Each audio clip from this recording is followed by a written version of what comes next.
sehat. Allahumma amin. Yang kedua kalinya, salawat serta salam semoga tetap tercurahkan kepada junjungan kita Nabi besar Muhammad Sallallahu Alaihi Wasallam yang telah menuntun kita semua menuju zaman yang terang benderang seperti yang kita alami saat ini, dan semoga kita semua mendapatkan syafaatnya di yaumul qiyamah. Amin. Langsung saja saya di sini sebagai pemandu acara. Langsung saja untuk acara yang pertama, yaitu pembukaan. Marilah kita buka acara diseminasi penerapan budaya positif pada kesempatan hari ini dengan membaca basmalah. Bismillahirrahmanirrahim. Acara selanjutnya yaitu doa kepada beliau Bapak Yanuar, dipersilakan.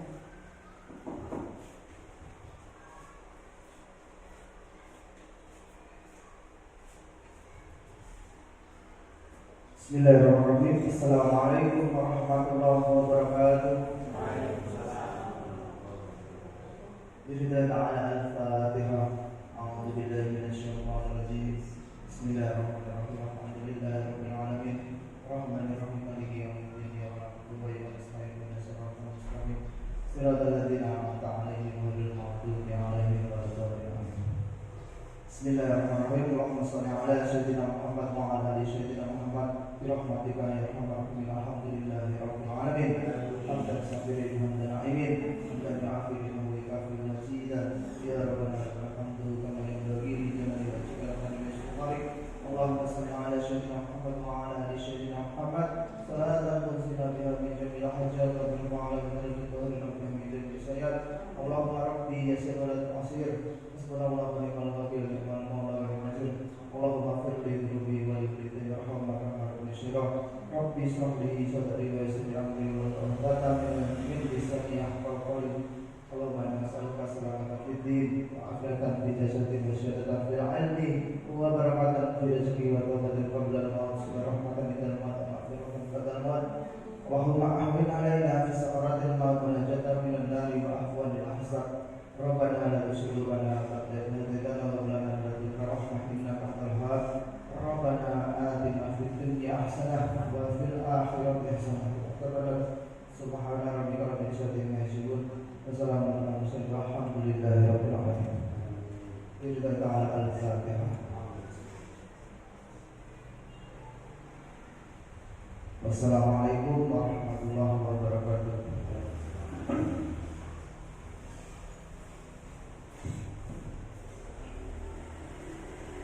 Terima kasih kepada Bapak yang semoga dengan doa yang kita lakukan menambah lancarnya acara pada kesempatan hari ini. Amin. Acara selanjutnya yaitu acara inti diseminasi penerapan budaya positif yang nanti akan dipaparkan oleh beliaunya Bapak Aang Adi Brastia SPD. Kepada beliau waktu dan tempat disilakan.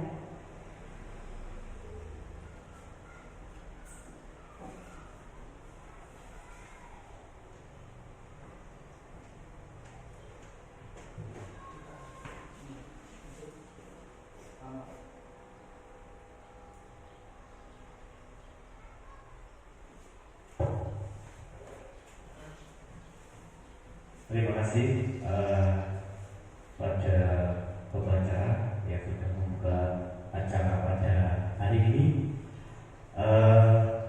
Sebelumnya saya ucapkan terima kasih pada Bapak Ibu Guru yang sudah meluangkan waktu menghadiri diseminasi penerapan budaya positif. Assalamualaikum warahmatullahi wabarakatuh.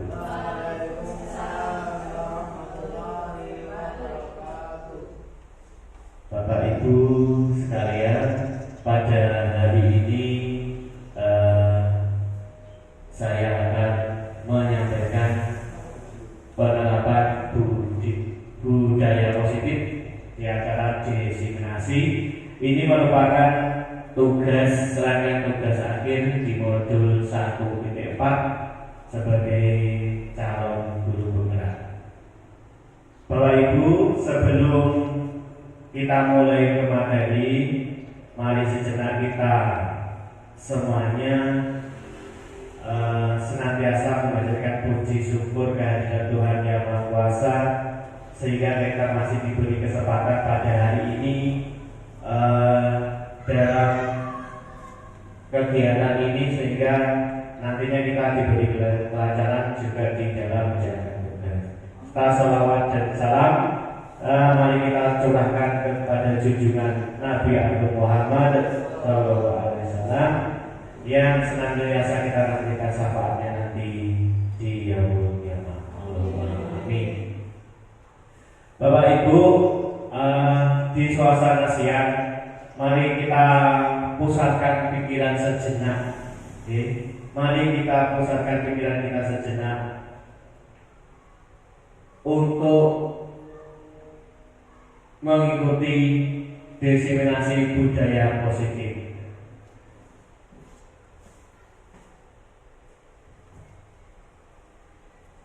Baik, Bapak Ibu, sekarang coba di sini sudah ada dua gambar. Dua gambar ada A dan B ini, mari kita amati, kita renungkan. Setelah itu silakan Bapak Ibu pejamkan mata, tarik napas dalam-dalam, seolah-olah ini adalah siswa kita. Di antara dua pilihan ini, kita seumpama ini adalah siswa kita. Kita renungkan, kita gambarkan, kita resapi bahwa kita dalam situasi seperti ini. Sudah cukup, Bapak Ibu.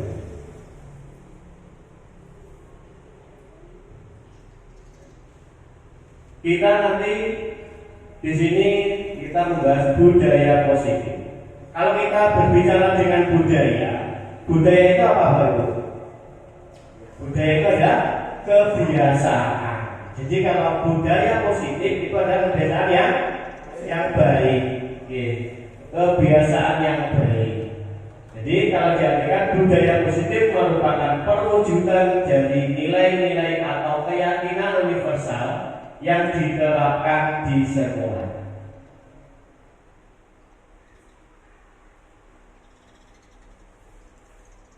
Nah, di sini untuk mengawali kegiatan kita ada pertanyaan tematik. Nah, Bapak Ibu, tolong nanti Bapak Ibu setuju atau tidak setujukah dengan tiga hal ini. Yang pertama, hukuman dapat mendisiplinkan siswa. Yang kedua, pemberian hukuman dengan hal positif seperti membaca atau membersihkan halaman sekolah dapat meningkatkan disiplin anak. Yang ketiga, memberi penghargaan dapat meningkatkan motivasi belajar anak. Nah, kira-kira setuju atau tidak setuju, Bapak Ibu? Setuju. Baik, nanti kita simpan dulu jawabannya. Nah, ini nanti akan terjawab setelah kita nanti mengikuti diseminasi budaya positif.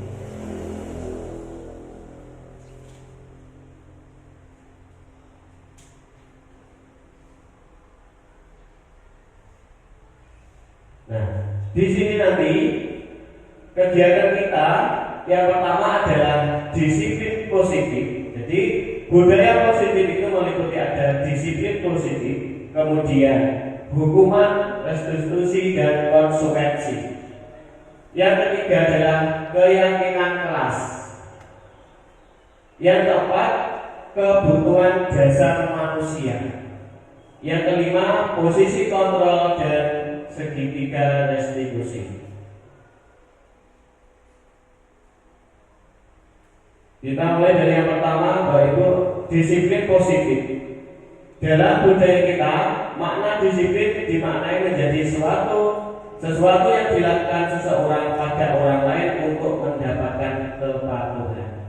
Biasanya kalau kita mengenal disiplin itu kita berkaitan dengan sesuatu hal yang mengikat, memaksa kita untuk menjalankan sesuatu. Biasanya kalau disiplin, kalau kita melanggar, tidak disiplin, ini kita konsekuensinya kita ada sanksinya. Gitu. Menurut Ki Hajar Dewantara menyatakan bahwa di mana ada kemerdekaan, disitulah harus ada disiplin yang kuat. Merdeka dalam arti di sini, merdeka itu tidak terpengaruh oleh orang lain. Jadi bisa menentukan arah atau kebijakan dirinya sendiri. Itu diadakan merdeka. Kalau masih dipengaruhi orang lain, berarti belum merdeka. Nah, disiplin yang dimaksud di sini adalah disiplin diri yang memiliki motivasi internal. Jadi namanya disiplin diri itu merupakan kesadaran yang timbul dari diri seseorang. Contohnya anak itu kalau sudah mempunyai disiplin diri atau pribadi, dia itu ada yang mengawasi atau tidak, dia sudah mempunyai kesadaran untuk melaksanakan disiplin tersebut. Ini namanya motivasi internal. Jadi motivasi yang keluar atau tumbuh dari dalam dirinya sendiri. Dengan kata lain, seseorang yang memiliki disiplin diri berarti mereka bisa bertanggung jawab terhadap apa yang dilakukannya, karena mereka mendasarkan tindakan mereka itu pada nilai-nilai kebajikan universal. Nilai-nilai kebajikan universal. Jadi mereka lebih memiliki tanggung jawab yang besar kalau dia sudah memiliki disiplin diri. Sebagai pendidik, tujuan kita adalah menciptakan anak-anak yang memiliki disiplin diri sehingga mereka bisa berperilaku dengan mengacu pada nilai-nilai kebajikan universal dan memiliki motivasi intrinsik bukan ekstrinsik. Nah, kita sebagai pendidik, kalau dulu kita membuat aturan di kelas atau di sekolah, dipajang di mana-mana tata tertib. Tata tertib itu biasanya kalau berupa aturan, itu anak-anak itu menjalankan atau menaati tata tertib itu biasanya tidak dari dirinya, karena dia ada motif lain. Mungkin takut karena melanggar nanti dihukum. Nah itu nanti berarti dia motivasinya bukan apa? Dari dalam dirinya.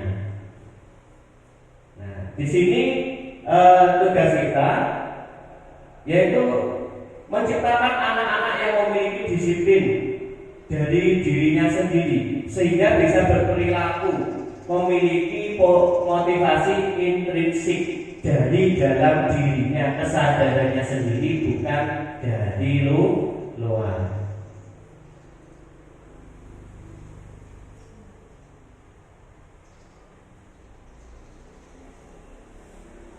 Terkait dengan motivasi perilaku manusia, di sini teori motivasi perilaku manusia yang pertama, untuk menghindari ketidaknyamanan atau hukuman. Biasanya ini termasuk motivasi eksternal dari luar. Dia melakukan sesuatu, menaati sesuatu itu karena menghindari ketidaknyamanan atau hukuman. Taruhlah anak misalkan menaati peraturan atau tata tertib dari peraturan yang ada di sekolah. Dia motifnya apa? Motivasinya adalah dia ingin rasa aman, mencari aman atau menghindari ketidaknyamanan, menghindari hukuman. Ini termasuk motivasi eksternal. Yang kedua, untuk mendapatkan imbalan dari orang lain atau institusi, ini juga termasuk motivasi eksternal. Apa yang akan saya dapatkan apabila saya melakukannya? Ini contohnya biasanya di dalam pembelajaran untuk memotivasi anak. Nah, biasanya kita memberikan supaya anak itu lebih bersemangat, ya, memberikan janji atau hadiah. Ini di awal itu Bapak Ibu guru mungkin tujuannya adalah membagikan motivasi anak supaya dia belajar. Contoh dalam PR, nanti kalau yang mengerjakan PR mendapat ini, itu nanti akan semangat.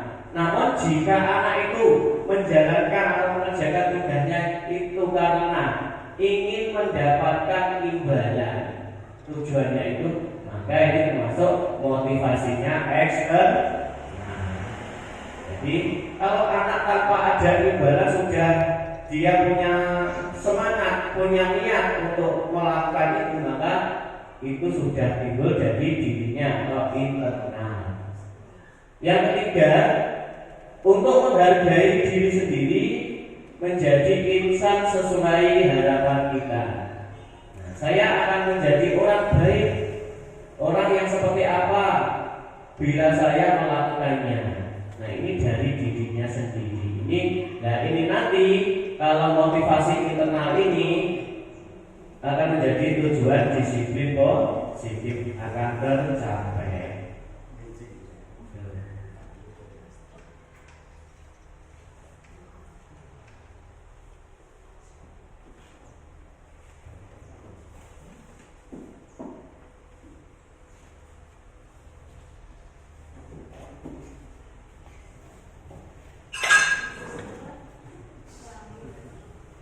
Baik, selanjutnya Bapak Ibu. Selanjutnya itu mengenai keyakinan kelas, hukuman dan penghargaan. Mengapa tidak peraturan saja? Mengapa harus keyakinan kelas? Selama ini yang kita terapkan adalah peraturan kelas, berupa peraturan bukan keyakinan. Contoh di sini, mengapa kita memiliki peraturan harus menggunakan helm bila mengendarai kendaraan roda 2? Mengapa kita memiliki peraturan 3M, menggunakan masker, mencuci tangan dan menjaga jarak 1,5 meter? Mengapa kita memiliki peraturan harus datang tepat waktu pada saat mengikuti pelatihan? Kira-kira untuk 3 pertanyaan ini alasannya apa, Bapak? Yang pertama, menggunakan helm saat mengendarai roda 2. Apa? Untuk keselamatan. Yang ketiga, mengapa kita memiliki peraturan 3M, menggunakan masker?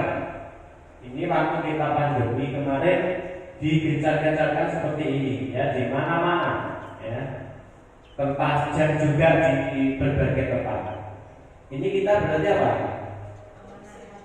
Iya, untuk keselamatan, untuk kesehatan. Yang ketiga, mengapa kita memiliki peraturan harus datang tepat waktu pada saat mengikuti pelatihan? Iya, ini disiplin. Untuk mendukung motivasi intrinsik ini, kembali ke nilai-nilai keyakinan atau keyakinan yang lebih menggerakkan seseorang dibandingkan mengikuti serangkaian peraturan. Jadi untuk mendukung motivasi intrinsik dari dalam diri seseorang, ini nilai-nilai atau keyakinan, nilai kebajikan tadi itu akan lebih menggerakkan seseorang. Jadi orang akan lebih bergerak apabila memiliki motivasi dari dalam diri, dari keyakinan tadi, dibandingkan dengan berupa peraturan. Jadi kalau menggunakan helm itu, kalau sudah merupakan keyakinan, dengan kesadarannya dia memakai helm karena dia niatnya atau motivasinya untuk keselamatan dirinya. Namun kalau tidak karena untuk menaati aturan saja, biasanya iya memakainya itu hanya waktu di jalan raya. Kadang kadang kalau melewati tempat yang ramai ada petugas baru dipakai. Nah, banyak terjadi seperti ini. Masker juga sama. Nah, karena sudah keyakinan, maka dia dengan kesadaran itu keluar rumah memakai masker. Namun kalau yang hanya untuk menaati peraturan, menghindari hukuman atau yang lain. Nah, ini biasanya saat waktu tertentu saja dipakai, agar tidak dipakai. Nah, ini maka keyakinan itu akan lebih menggerakkan seseorang daripada peraturan.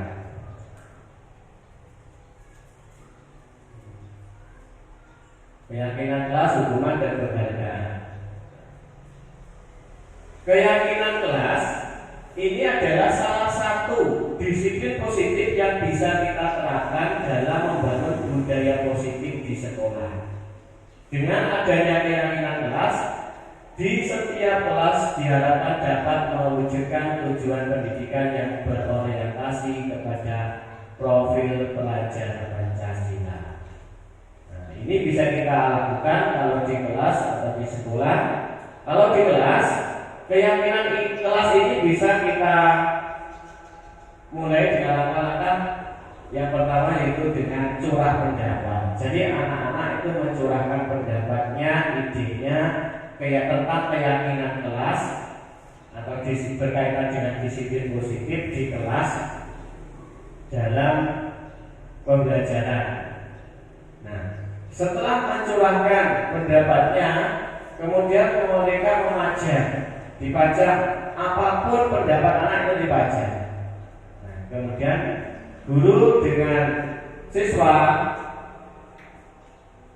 bekerja sama atau mendiskusikan, membuat kesepakatan keyakinan kelas yang ditetapkan di kelas tersebut, kemudian bisa didokumentasikan dan mungkin dipajang supaya anak-anak nanti selalu ingat keyakinan kelasnya ini.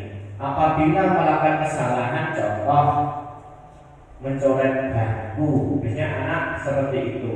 Kalau kita sudah ada keyakinan kelas, tinggal saja kita menunjukkan kepada anak, keyakinan kelas kita seperti ini kok ada coretan. Nanti anak-anak akan tergerak. Sudah disepakati kalau yang mencoret harus dia juga harus membersihkannya. Nah, seperti itu. Jadi lebih anak nanti tidak perlu dipaksa, mereka sudah dengan sendirinya melaksanakan apa yang juga menjadi keyakinannya.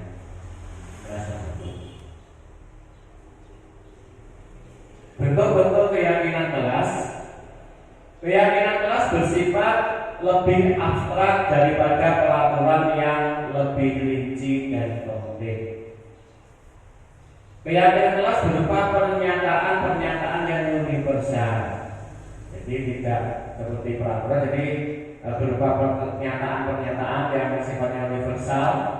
Misalnya kalau dengan temannya kita harus mempunyai rasa saling menghormati, saling menyayangi, seperti itu tidak kelas. Pernyataan keyakinan kelas senantiasa dibuat dalam bentuk yang positif. Keyakinan kelas sebenarnya tidak terlalu banyak sehingga mudah diingat dan dipahami oleh semua warga sekolah. Jadi tidak banyak atau sedikitnya.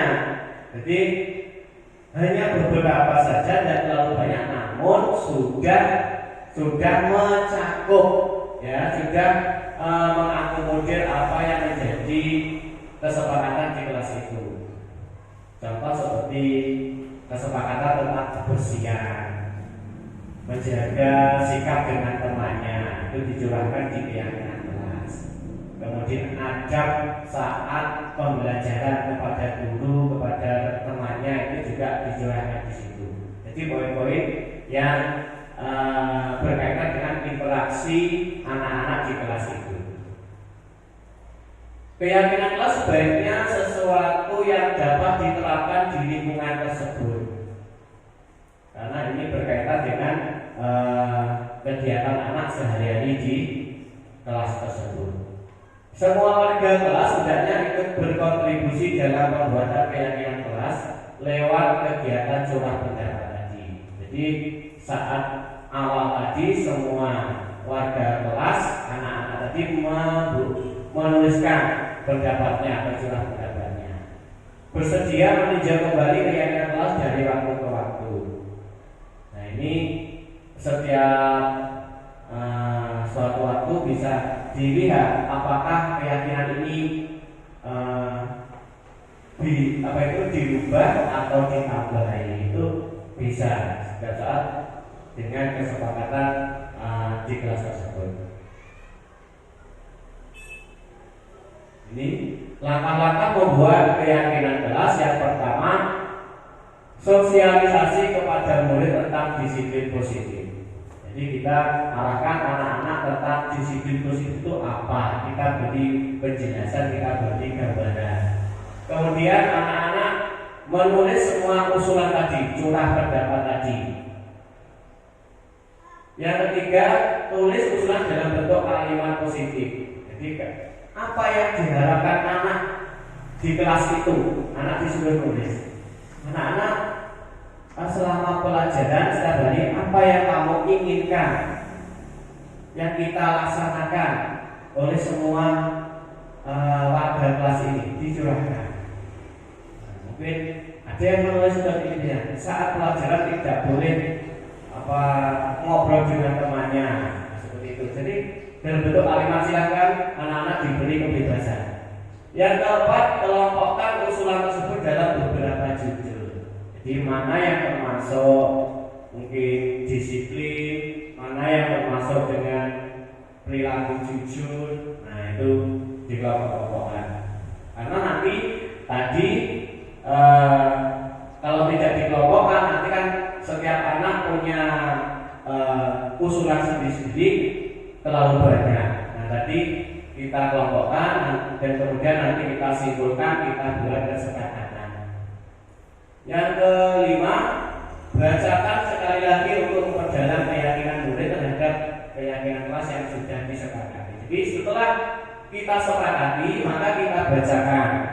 Anak-anak semuanya biar paham. Setelah itu mungkin bisa didokumentasikan atau dipajang di kelas tersebut. Yang terakhir, yang keenam, tinjau keyakinan kelas secara berkala. Ini tadi mungkin ada perubahan, penambahan atau yang perlu direvisi.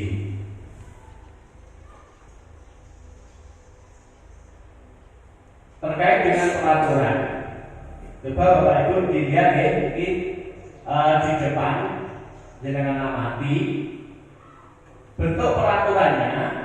Selalu kembalikan buku ke tempatnya. Dilarang mengganggu orang lain.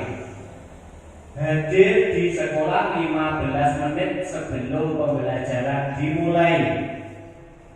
Yang keempat, dilarang melakukan kekerasan. Dilarang menggunakan narkoba. Jadi kalau di sekolah dasar seperti perokok, itu tidak termasuk. Bergantian atau menunggu giliran. Gunakan masker. Jangan berlari di kelas atau koridor terhadap kelas. Nah, dari aturan-aturan ini mengandung keyakinan kelas apa kira-kira, penilai kebajikan apa yang akan dituju, Bapak Ibu. Monggo cermati dulu, saya beri waktu 2 menit. Nanti bisa siapa yang mau memberi tanggapan.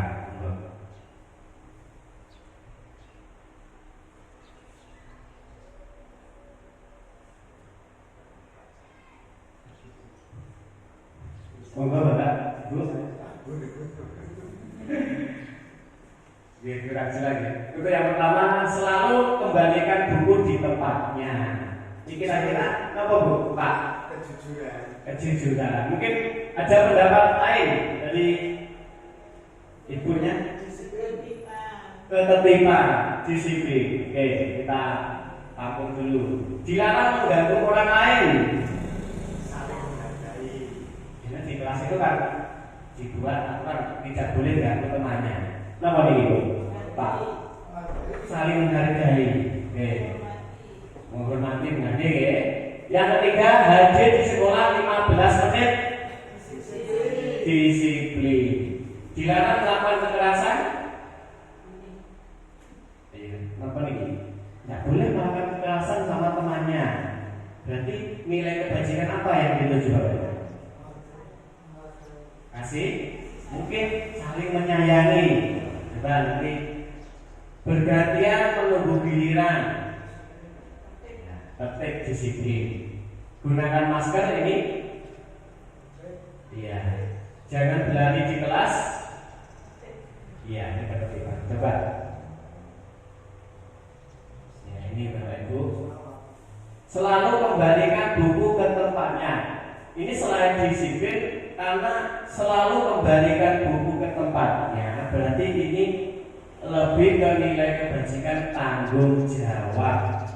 Jadi anak itu kalau mengambil buku atau pinjam buku atau alat kepada temannya, itu dia dengan kesadarannya akan mengembalikan pada tempat semula. Suatu hal contohnya pinjam apa ke temannya, itu dia. Nah, kalau sudah punya kesadaran seperti ini, mungkin tidak ada tidak ada pertengkaran, kadang pinjam terus lupa, terus malah rusak, dilarang mengganggu orang lain. Ini tadi benar ya, menghormati, sikap menghormati orang lain dan juga diri sendiri. Hadir 15 menit di sini. Oh, ini disiplin ya, lebihnya. Oke, ini salah sampai. Oke. Dilarang melakukan kekerasan. Nah, ini untuk keselamatan juga. Selain itu untuk saling menghormati pada orang lain. Dilarang menggunakan narkoba, ini kesehatan. Bergantian menunggu giliran, menghormati dan kesabaran. Jadi anak-anak biasa tidak oyo-oyoan, jadi punya kebiasaan nanti antri. Gunakan masker ini sama untuk keselamatan kesehatan. Jangan berlari di kelas, ini keselamatan dan keamanan. Nah, ini tujuannya itu.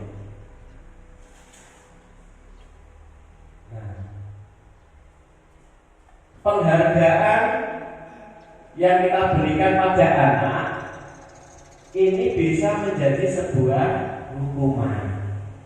Nah, jadi dihukum oleh penghargaan itu maksudnya bagaimana?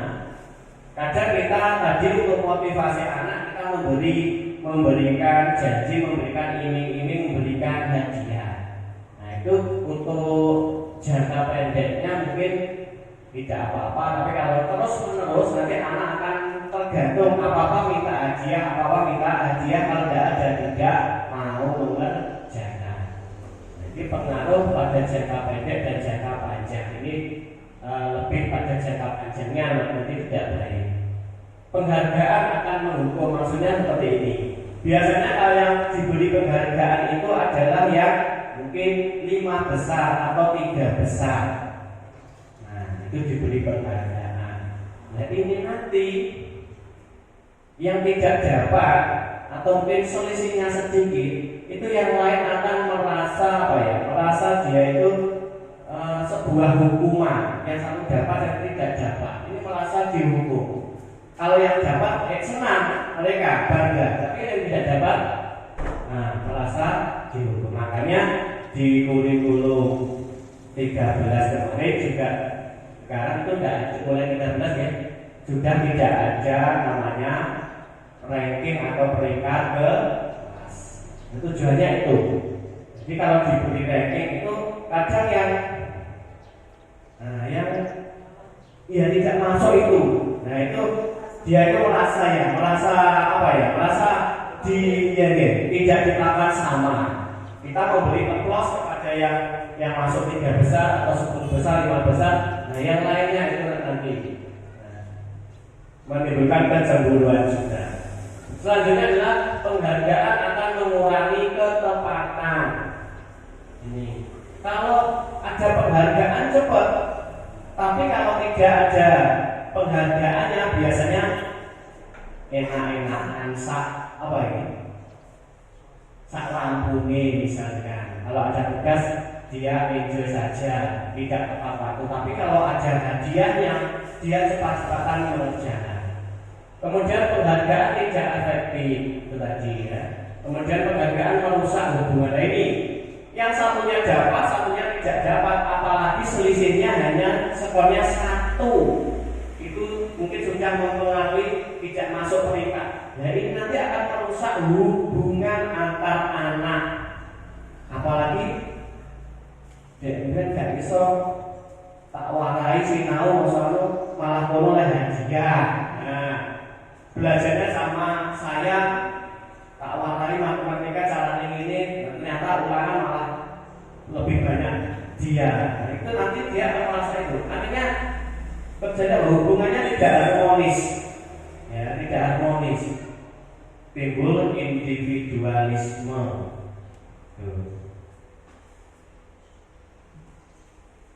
Karena kaitan hukuman dan restitusi. Hukuman bersifat tidak terencana atau tiba-tiba. Hukuman bersifat satu arah. Ini contohnya yang bersifat tidak terencana atau tiba-tiba. Contoh, waktu datang terlambat, ada anak datang terlambat, langsung saja tidak ditanya apa-apa, karena datang terlambat langsung putar lapangan. Itu push up. Nah itu kemudian buku ketinggalan atau yang lain. Bersifat satu arah, tidak dibicarakan dulu, tapi itu hukuman itu tadi dari bapak ibu guru atau sekolah tanpa melalui suatu kesepakatan. Ini tadi satu arah, tidak ada kesepakatan. Pokoknya karena kamu pelanggar, kamu harus gini. Nah itu. Jadi tanpa ada kesepakatan, dan anak pun nanti akan ya mau tidak mau akan melaksanakan. Walaupun dalam hati kecilnya kadang kok gak ditanya terlambatnya karena apa. Karena mungkin terlambat itu kan ada beberapa penyebabnya. Jadi seperti itu. Berupa fisik dan maupun psikis. Lebih atau hukuman biasanya lebih banyak yang fisik seperti lari dan sebagainya. Nah, juga psikisnya akan mengganggu mental anak. Berikutnya restitusi. Yang dimaksud restitusi adalah proses menciptakan kondisi bagi murid untuk memperbaiki kesalahan mereka, sehingga mereka bisa kembali pada kelompok mereka dengan karakter yang lebih kuat. Nah, ini jadi restitusi itu adalah menciptakan kondisi anak untuk memperbaiki kesalahan yang sudah dia lakukan, sehingga bisa kembali ke kelompok mereka dengan karakter yang lebih kuat dan lebih baik. Kemudian apa bedanya dengan konsekuensi? Hukuman dan konsekuensi tadi apa bedanya? Kalau hukuman tadi bersifat satu arah, kemudian tanpa ada kesepakatan. Nah, kalau konsekuensi ini sudah terencana atau sudah disepakati sebelumnya, sudah dibahas, sudah disetujui oleh guru dan murid. Jadi murid misalkan kok bukunya ketinggalan atau tidak mengerjakan tugas karena sudah kesepakatan, sudah tahu, nah, dia langsung melakukan apa yang menjadi kesepakatannya. Ini umumnya bentuk-bentuk konsekuensi dibuat oleh pihak guru atau sekolah dan murid. Ini tadi dibahas bersama melalui kesepakatan. Sudah mengetahui kemudian konsekuensi yang akan diterima bila ada pelanggaran. Jadi guru murid itu sudah sama-sama mengetahui apa yang harus dilaksanakan bila ada pelanggaran. Berikutnya ketiga, pada konsekuensi murid tetap dibuat tidak nyaman untuk jangka waktu pendek.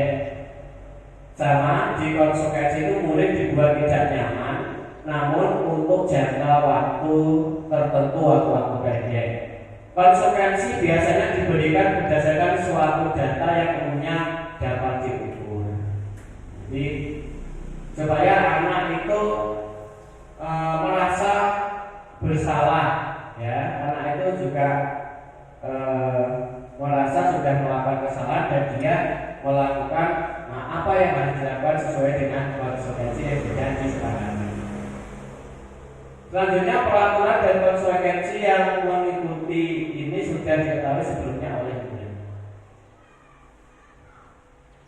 Nah, perbedaan hukuman dan konsekuensi bisa kita simpulkan bahwa hukuman itu sesuatu yang menyakitkan harus terjadi. Tidak ada hukuman bagi anak itu kok membuat dia senang, tidak ada. Jadi dalam hati kecilnya dia pasti sakit hati kalau diberi hukuman. Kalau konsekuensi sesuatu yang harus terjadi karena sudah menjadi kesepakatan, namun tidak menyakitkan hati seperti hukuman. Karena di sini anak-anak sebelumnya sudah tahu kalau kita melakukan melanggar ini nanti konsekuensinya seperti ini, dia sudah tahu. Sudah mungkin dirinya sudah ada persiapan dalam hatinya, tidak kaget dan seterusnya. Kemudian hukuman membuat anak sakit fisik maupun hati untuk jangka waktu yang lama, ini hukuman. Sedangkan konsekuensi membuat anak merasa tidak nyaman dalam waktu pendek. Mungkin karena dia itu melanggar di satu kelas, dia sendiri yang mungkin tidak mengerjakan tugas atau ketahuan menyontek dan seterusnya. Dia akan merasa tidak nyaman dengan sendirinya. Pasti dia merasa tidak nyaman dengan teman-temannya, juga dengan bapak ibu guru. Jadi timbullah rasa tidak nyaman, namun itu dalam jangka waktu yang pendek, ya, tidak berlangsung lama. Anak membenci kedisiplinan. Dengan hukuman biasanya anak nanti akan anak itu akan menjadi benci pada namanya disiplin, karena dia mungkin pernah dihukum dan sebagainya. Namun kalau pada konsekuensi, anak nanti akan lebih sadar dan lebih menghargai dengan disiplin, karena sudah disepakati, dia sudah tahu kalau perbuatan ini nanti apa tanggung jawabnya. Dalam hukuman itu bersifat paksaan. Namanya hukuman itu memaksa. Namun pada konsekuensi ini berupa stimulus dan tanggapan. Perbedaan selanjutnya, pada hukuman mendorong anak menyakiti dirinya sendiri. Kadang kalau dihukum dia merasa tidak nyaman, merasa sakit hati, sampai dia bisa menyakiti dirinya sendiri. Nah, ini yang kemarin di akhir-akhir ini ya, menyakiti diri sendiri ini banyak faktor, seperti karena dia mendapat hukuman mungkin dari keluarga, dari mungkin di sekolah dan sebagainya, perlakuan yang tidak adil oleh mereka. Nah, ini mereka bisa menyakiti dirinya sendiri. Pada konsekuensi, mendorong anak agar mudah menyelesaikan diri.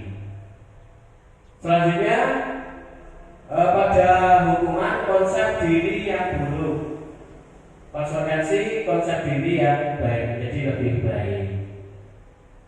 Karena adanya hukuman, anak belajar untuk menyembunyikan kesalahan. Nah ini biasanya karena takut dihukum, anak itu berupaya dengan berbagai cara. Kalau dia melakukan kesalahan, dia sembunyikan. Ini seperti itu. Contoh, sudah mengambil barang temannya, misalkan ditanya sampai beberapa guru, dia berusaha tetap untuk menyembunyikan kesalahannya itu supaya dia terhindar dari hukuman. Namun pada konsekuensi, anak belajar untuk belajar karena sudah dari kesalahan tadi, dia belajar mematuhi peraturan untuk kedepannya. Dengan hukuman, anak merasa marah, rasa bersalah dipermalukan, merasa tak dihargai.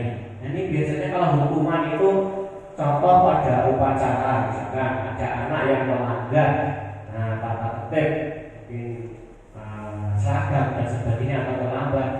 Kalau dulu itu terlambat datang hari Senin, kemudian baris di depan, baris di depan, ditaruh di depan yang tidak lengkap, tidak pakai topi, disaksikan oleh temannya. Itu sebenarnya nanti malah apa? Merasa anak benci pada disiplin, kemudian marah, kemudian dipermalukan, merasa tidak dihargai. Ini efeknya. Sedangkan pada konsekuensi, anak itu dibuat tidak nyaman, kehilangan haknya, diasingkan, namun untuk sementara waktu. Jadi merasa tidak nyaman tadi, namun tidak dipermalukan seperti kalau mendapat hukuman.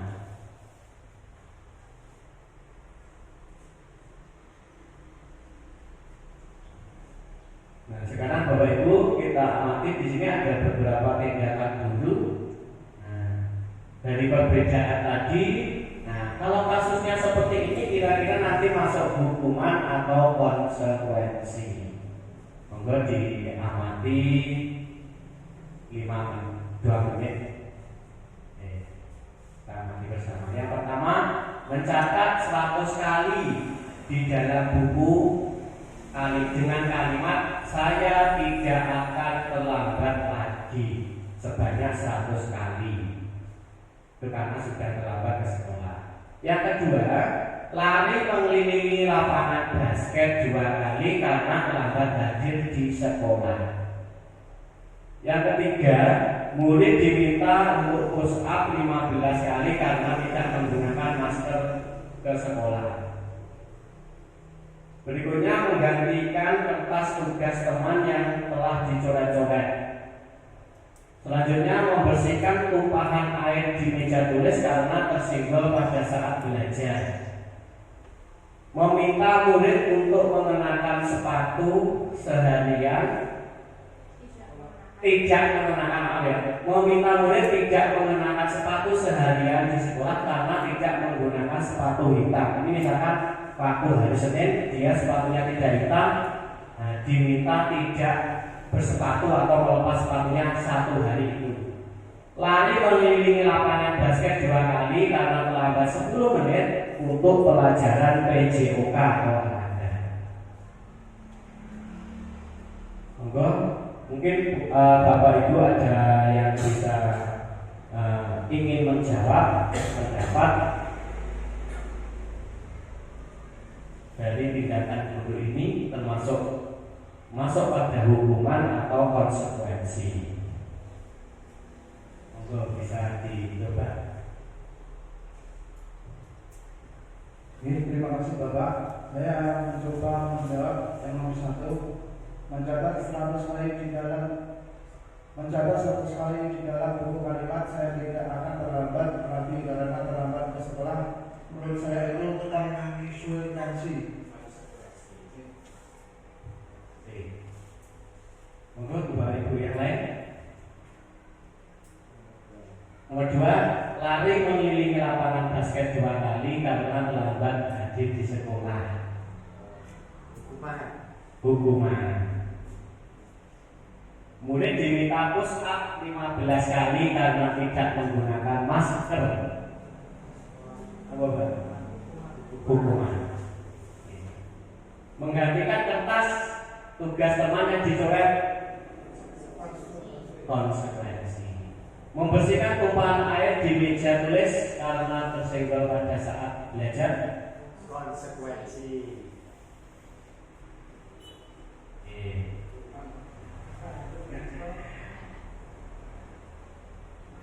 Kalau murid disuruh membersihkan tumpahan di meja tulis karena tersenggol tadi, jika dia menyinggol tempat minum akhirnya basah, dia langsung membersihkan, itu namanya konsekuensi dengan kesadarannya anak itu.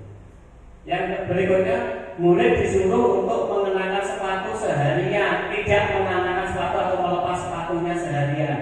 ini hukuman. Mungkin waktu hari Senin sepatunya beda, terus disuruh melepas, tidak boleh. Nah, ini termasuk hukuman. Lari mengelilingi lapangan 2 kali, namun di sini adalah berkaitan dengan pelajaran olahraga. Berarti ini termasuk konsekuensi. Jadi, kalau lari 2 kali, kemudian itu waktu pelajaran olahraga, nah ini masuk konsekuensi karena mungkin sudah disepakati bersama.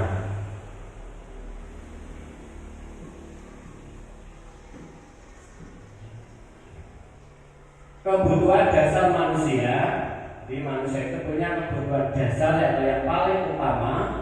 Ini ada 5. Yang pertama adalah bertahan hidup. Jadi manusia mulai dilahirkan itu sudah berjuang bertahan hidup. Yang kedua, kasih sayang dan rasa diterima. Setiap orang pasti ingin kasih sayang, ingin dihargai, ingin diterima oleh orang lain atau kelompok. Yang ketiga, kebebasan. Nah, kebebasan setiap orang punya keinginan bebas untuk mengambil tindakan dan seterusnya tanpa ada paksaan dari pihak luar. Yang keempat, kesenangan. Nah, ini kebebasan ada kesenangan. Setiap orang pasti menginginkan punya kebutuhan kesenangan, hiburan. 5, penguasaan atau pengakuan atas kemampuannya. Jadi orang itu kalau kita mendengar ceramah itu anak dilahirkan dengan menggenggam mengepal, itu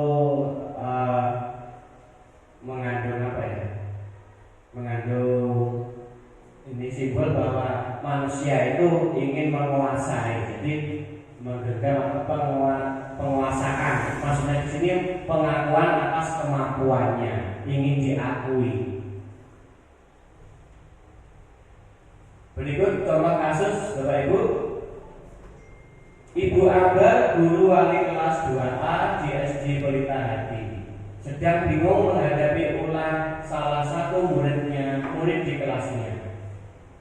Doni, ini nama muridnya. Beberapa anak di kelas 2A telah datang padanya dan mengeluhkan Doni yang seringkali meminta bekal makan siang mereka dengan paksa. Jika Anda menghadapi situasi seperti Bu Ambar, apa yang akan Anda lakukan? Menurut Anda, kira-kira apa alasan Doni melakukan hal itu? Monggo. Kira-kira apa Bu? Jika kita itu pada posisi Bu Ambar, apa yang akan kita lakukan? Jika kita punya murid, dia punya kebiasaan mengambil bekal makan temannya secara paksa. Nek okat diwehi ngamuk kancane ditakali. Kira-kira apa yang kita lakukan oleh itu?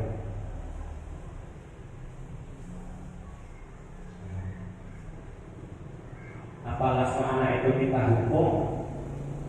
Atau bagaimana Bapak Ibu kira-kira? Kita tanya alasannya. Ditanya dulu.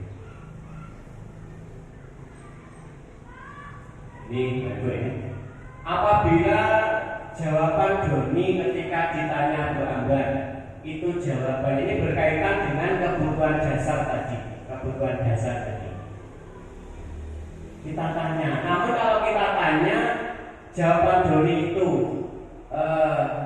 adalah karena ia lapar dan orang tuanya tidak membawakannya bekal makan siang, maka kebutuhan dasar yang sedang berusaha dipenuhi Doni adalah kebutuhan bertahan hidup. Ini berkaitan dengan kebutuhannya. Namun apabila Doni menjawab bahwa alasannya mengambil bekal temannya karena dia merasa senang temannya jadi memperhatikan dia, ketika temannya melaporkan tindakannya itu pada gurunya dan gurunya memberitahu orang tuanya sehingga orang tuanya jadi memperhatikan dia, maka kebutuhan dasar yang sedang dipenuhi Doni adalah ingin diperhatikan atau ingin kasih sayang. Dia berulah itu ternyata supaya nanti orang tuanya dipanggil, kemudian dia dapat perhatian dari orang tuanya. Mungkin ini Doni tidak diperhatikan orang tua, bisa jadi seperti itu. Yang ketiga, apabila jawaban Doni dia merasa hebat karena temannya jadi takut dengan dia dan menuruti keinginannya, maka Doni sedang berusaha memenuhi kebutuhan dasar kekuasaan. Kalau sudah motifnya ingin jadi jagoan, ingin temannya itu tunduk kepadanya, maka dia itu punya keinginan itu motifnya memenuhi kebutuhan dasar kekuasaan, atas dasar kekuasaan. Yang berikutnya, apabila zaman Doni merasa bosan dengan bekal makanan yang dibawakan ibunya dari rumah karena ibunya selalu membawakan bekal yang sama, oleh karena itu dia ingin mencoba makanan teman-temannya yang beraneka ragam, maka Doni sedang berusaha memenuhi kebutuhan akan kebebasan. Mungkin ini timbul karena bekal yang dibawa itu saja. Dia merasa bosan, dia ingin mencari variasi menu lain, ingin merasakan. Akhirnya mengambil milik temannya. Dia ini motifnya adalah untuk memenuhi kebutuhan kebebasan. Yang terakhir, apabila Doni menjawab bahwa ia melakukannya karena iseng saja, ia ingin menikmati ekspresi wajah teman-temannya, dia usil, pengen melihat teman-temannya bagaimana ekspresinya kalau dia ganggu, dia ambil makanannya, maka Doni ini sedang berusaha memenuhi kebutuhannya akan kesenangan. Dia bangga, jarak temannya nangis seperti dia merasa bangga. Nah, ini dia mencari kesenangan. Selanjutnya terkait dengan posisi kontrol guru. Menurut Dr. William Geiser dan dosen berkesimpulan ada 5 posisi kontrol yang diterapkan seorang guru, orang tua ataupun atasan dalam melakukan kontrol. Kelima posisi kontrol tersebut adalah 1. Penghukum, 2. Pembuat rasa bersalah, yang ketiga teman, yang keempat pemantau, dan yang kelima adalah manajer.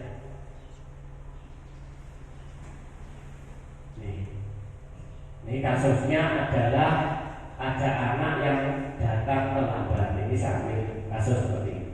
Datang terlambat. Di situ sudah ada gambar pintu gerbangnya terkunci, temannya sudah aktivitas, hanya melihat di luar, tidak diperbolehkan masuk. Seperti itu. Ini posisi kontrol yang pertama adalah sebagai penghukum. Guru sebagai penghukum. Ini guru-guru itu yang menerapkan posisi penghukum ini biasanya akan berkata, ini contohnya. Namanya penghukum itu biasanya tadi dengan dia itu marah, suara nadanya tinggi, keras, kadang melotot. Terlambat lagi, pasti terlambat lagi sambil tangannya sambil memujuk. Kamu selalu datang terlambat. Kapan kamu bisa datang tepat waktu? Dia dengan nada yang tinggi, bahasa tubuhnya mata melotot, jari menunjuk atau menghadik. Kalau dilakukan seperti ini, maka nanti hasilnya kemungkinan anak nanti atau murid nanti menjadi marah dan pendendam, timbul rasa dendam dan bersifat agresif. Kalau jawabannya bisa bedal. Anak itu malah dia berontak. Nah, karena dia merasa artinya marah, dendam, timbulan dendam, bersifat agresif. Ini kalau kita pelakukan seperti ini tadi. Yang berikutnya adalah pembuat rasa bersalah. Nah, dalam posisi pembuat rasa bersalah ini, guru-guru akan berkata biasanya seperti ini dengan lembut. Misalkan dengan kalimat, ibu sangat kecewa sekali dengan kamu. Berapa kali bapak harus memberitahu kamu ya? Ini disampaikan dengan suara yang halus, tidak membentak. Bahasa tubuhnya juga dia lebih merapat pada anak, supaya anak itu dia menunjukkan perhatiannya terhadap anak itu. Sambil dia elus-elus, sambil dia dekati, dia berkata dengan halus, berapa kali Bapak harus memberitahu kamu. Dengan seperti ini hasilnya nanti murid akan merasa bersalah telah mengecewakan ibu atau bapak gurunya. Posisi berikutnya sebagai teman. Sebagai teman, pada posisi ini tidak akan menyakiti murid. Guru tidak akan menyakiti murid, namun akan tetap berupaya mengontrol murid melalui persuasif, pendekatan. Misalkan dengan berkata, Andi, ayolah, bagaimana sih kamu? Kemarin kamu sudah janji ke bapak, bukan kenapa terlambat lagi? Nah, itu disampaikan dengan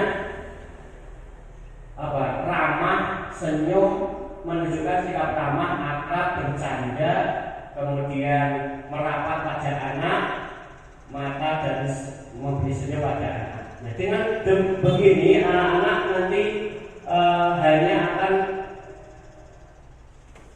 berbuat sesuatu bila yang menyuruh adalah. Nah, ini ada positif, ada negatifnya. Kalau kita terlalu akrab pada anak, biasanya anak itu nanti malah cenderung kesopanannya juga nanti kurang terhadap karena saking akrabnya dengan kita, menganggap kita temannya. Nah, ini meskipun sebagai teman kita harus membatasi, harus ada batasnya antara guru dengan anak. Yang berikutnya sebagai pemantau atau mengawasi.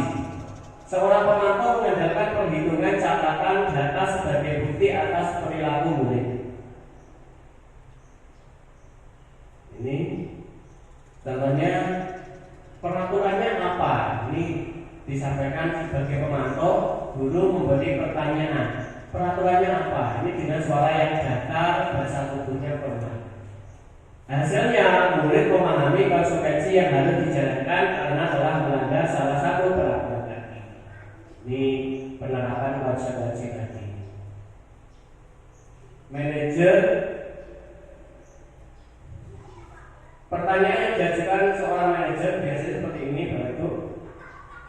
Apa yang kita yakini? Jadi anak itu sudah punya keyakinan kelas tadi, anak disuruh menyebutkan apa yang kita yakini, keyakinan kelasnya, apa rencana kamu untuk memperbaiki. Jadi kalau sudah melanggar kesalahan, ditanya keyakinan, kemudian sudah melanggar keyakinan apa. Hasilnya guru akan mengembalikan tanggung jawab pada murid untuk mencari jalan keluar dari permasalahan itu. Jadi dengan kita tunjukkan kalau kamu seperti ini, keyakinan kelas yang kamu langgar apa. Jadi kalau sudah kamu langgar, rencanamu untuk memperbaiki apa. Jadi dikembalikan ke anak. Selanjutnya pada restitusi. Nah, restitusi itu apa? Restitusi itu adalah proses menciptakan kondisi bagi murid untuk memperbaiki kesalahan mereka, sehingga mereka bisa kembali pada kelompok mereka dengan karakter yang lebih kuat. Segitiga restitusi ada 3 tahap, yaitu menstabilkan identitas, validasi tindakan yang salah, dan menanyakan keyakinan. Yang pertama, menstabilkan identitas. Untuk membuat murid yang merasa gagal karena berbuat salah menjadi positif terhadap dirinya. Ini dilakukan tujuannya untuk membuat murid yang merasa gagal tadi atau bersalah tadi menjadi positif terhadap dirinya. Itu. Selanjutnya validasi tindakan yang salah. Ini ditujukan membantu murid mengenali kebutuhan yang ingin dipenuhinya ketika melakukan kesalahan itu. Karena pada dasarnya setiap tindakan manusia tujuannya adalah memenuhi basic need atau kebutuhan dasar. Apakah apa itu power, penguasaan, kemudian kebebasan, diterima, kesenangan, dan bertahan hidup tadi. Ada 5 kebutuhan dasar tadi. Selanjutnya itu menanyakan keyakinan. Murid melihat kesalahannya, kemudian dihubungkan dengan nilai-nilai kebajikan tadi yang sudah diyakininya, yang mendasari manusia berinteraksi dengan orang lain. Ini guru biasanya menyampaikan berkata seperti ini: apa nilai yang kita percaya di kelas sekolah kita? Nilai kebajikan, keyakinan apa yang telah kita sepakati dan sebagainya. Nah, itu Bapak Ibu terkait dengan budaya positif yang merupakan sesuatu yang perlu kita lakukan di sekolah supaya anak itu memiliki karakter yang baik sesuai dengan profil pelajar Pancasila. Mungkin ada yang perlu disampaikan, Bapak Ibu? Ampun pas ya. Terima kasih atas waktunya dan kesediaannya dalam mengikuti acara ini. Akhirnya cukup sekian yang bisa saya sampaikan. Wassalamualaikum warahmatullahi wabarakatuh.